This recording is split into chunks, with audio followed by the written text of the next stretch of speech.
नमस्कार, मैं हूं अंकुर और आप देख रहे हैं सत्यहिंदी.com।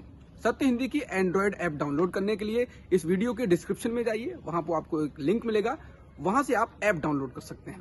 अब एक नजर डाल लेते हैं अब तक की खबरों पर। किसान महापंचायतों के दम पर अब प्रियंका गांधी ने यूपी में कांग्रेस को जिंदा करने की योजना बना ली है।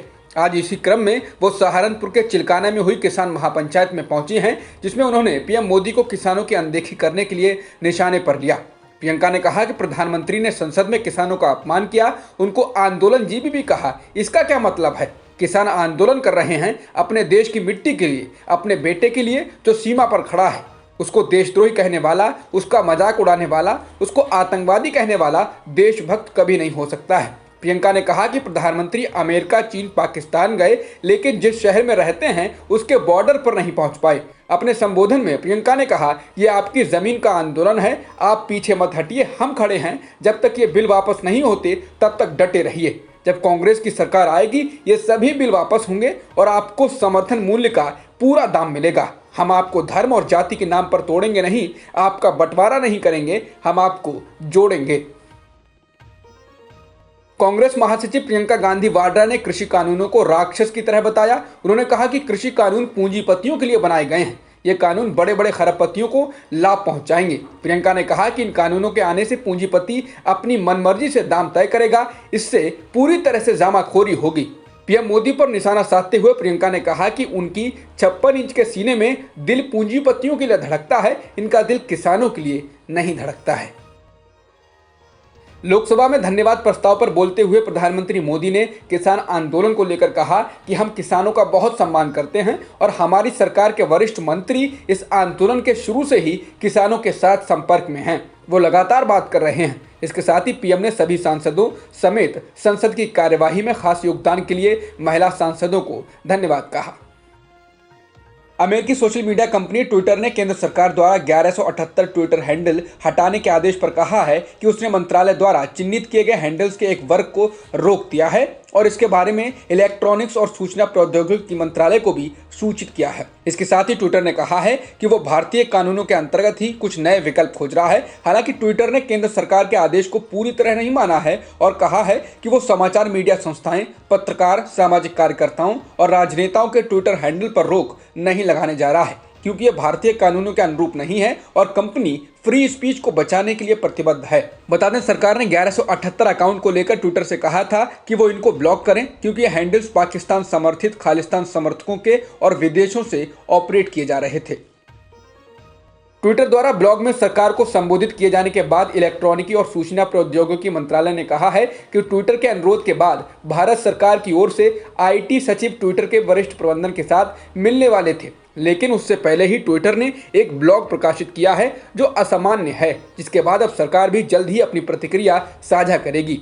वहीं सरकार की ओर से अब ट्विटर की जगह एक नई सोशल मीडिया ऐप कू को प्रमोट किया जा रहा है।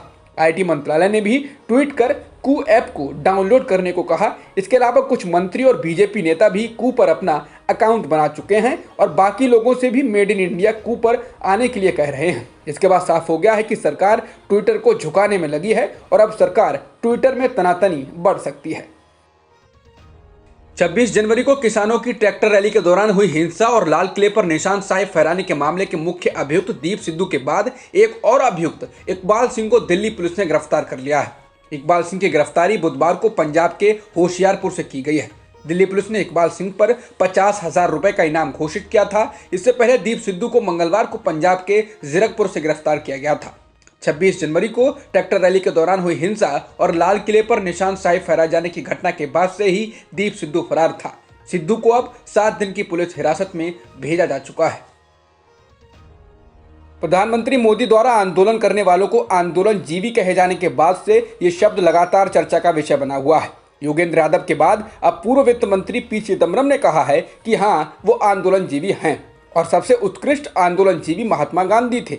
बता दें, पीएम मोदी ने संसद में कहा था कि आजकल कुछ लोग आंदोलनजीवी हो गए हैं जो जहां आंदोलन देखते हैं वहां पहुंच जाते हैं, जिसके बाद से लोगों का कहना है कि पीएम द्वारा आंदोलन करने वालों को ऐसा शब्द देने का मतलब है कि वो विरोध करने वालों को बदनाम करना चाहते हैं, जैसे खान मार्केट गैंग, टुकड़े टुकड़े गैंग कहकर एक वर्ग को बदनाम किया गया।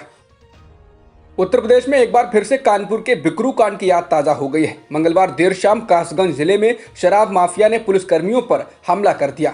माफिया के गुर्गों ने दबिश देने गई पुलिस की टीम को खदेड़ते हुए सिपाही की सरेआम हत्या कर दी तो दरोगा को बुरी तरह से पीटकर गंभीर हालत में खेतों में फेंक दिया।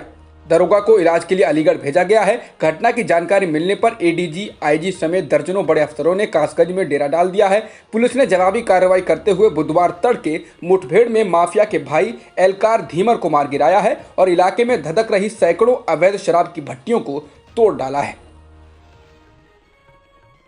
उत्तराखंड के चमोली जिले में आई आपदा के बाद टनल में फंसे करीब 34 मजदूरों को बचाने के लिए रेस्क्यू ऑपरेशन जारी है। टनल के एक तरफ से सेना और आईटीबीपी के जवान बचाव कार्य में लगे हुए हैं। ग्लेशियर टूटने से आई जल प्रलय से ऋषिगंगा और तपोवन पावर प्रोजेक्ट में बह गए करीब 200 लोगों को एनडीआरएफ और एसडीआरएफ खोजने में लगी है। अभी तक 32 शव बरामद हो चुके हैं, जिनमें 2 पुलिसकर्मी भी शामिल हैं।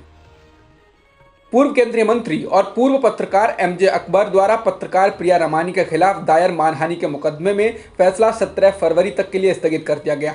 17 फरवरी को दिल्ली की ट्रायल कोर्ट इस मामले में फैसला सुना सकती है। कोर्ट ने कहा कि रिटर्न सबमिशन में देरी के कारण सुनवाई स्थगित की गई। कोर्ट इस मामले में यह फैसला करेगी कि प्रिया रमानी के ट्वीट से अकबर की प्रतिष्ठा को ठेस पहुंची या नहीं। सुप्रीम कोर्ट ने नौसेना की सेवा से हटाए जा चुके एयरक्राफ्ट कैरियर जहाज आईएनएस विराट को तोड़ने पर रोक लगा दी है। ऐसा एनविटेक मरीन कंसल्टेंट्स लिमिटेड नाम की कंपनी की याचिका के बाद किया गया है। कंपनी ने याचिका में कहा था कि वो 100 करोड़ रुपए का भुगतान कर उसे बतौर संग्रहालय संरक्षित करना चाहती है। बता दें, आईएनएस विराट को 2007 में भारतीय नौसेना से रिटायर कर दिया गया था, जिसके बाद इसको कबाड़ के तौर पर तोड़ा जा रहा था। मालूम हो, विराट को भारत ने 1987 में ब्रिटिश रॉयल नेवी से खरीदा था। उस वक्त विराट का नाम HMS हरमेस था और ब्रिटिश नौसेना में 25 साल गुजार चुका था। उसने अर्जेंटीना के खिलाफ फॉकलैंड युद्ध में महत्वपूर्ण हिस्सा लिया था। विराट का नाम Guinness book of world record में सबसे अधिक समय तक सेवा देने के लिए दर्ज है। भारत में एक दिन में 11,000 से अधिक कोरोना संक्रमण के मामले दर्ज किए गए हैं और 94 लोगों की मौत हुई है। इसके साथ ही भारत में कुल संक्रमितों का आंकड़ा 1,08,58,000 के पार हो चुका है और मृतकों की संख्या 1,55,000 के पार हो गई है। फिलहाल एक्टिव मामले 1,41,000 से अधिक हैं। इसके अलावा अभी तक 66,11,000 से अधिक लोगों को वैक्सीन लगाई जा चुकी है। नेपाल में राजनीतिक अस्थिरता बनी हुई है। संसद भंग किए जाने के बाद से नेपाल कम्युनिस्ट पार्टी 2 धड़ों में बंट गई है। मंगलवार को पार्टी के पुष्प कमल दहल प्रचंड के नेतृत्व वाले धड़े ने प्रधानमंत्री केपी शर्मा ओली के असंवैधानिक एवं अलोकतांत्रिक कदम के खिलाफ भारत और चीन सहित अंतर्राष्ट्रीय समुदाय से समर्थन की अपील की। गौरतलब है कि ओली ने प्रचंड के साथ सत्ता को लेकर रस्साकशी के बीच एक आश्चर्यजनक कदम उठाते हुए पिछले साल 20 दिसंबर को प्रतिनिधि सभा भंग कर दी थी। ओली ने अप्रैल और मई महीने में चुनाव की भी घोषणा कर दी है। अब तक की खबरों में इतना ही। बाकी खबरों के लिए बने रहिए सत्यहिंदी.com के साथ। सत्य हिंदी का ऐप डाउनलोड करें गूगल प्ले स्टोर पर।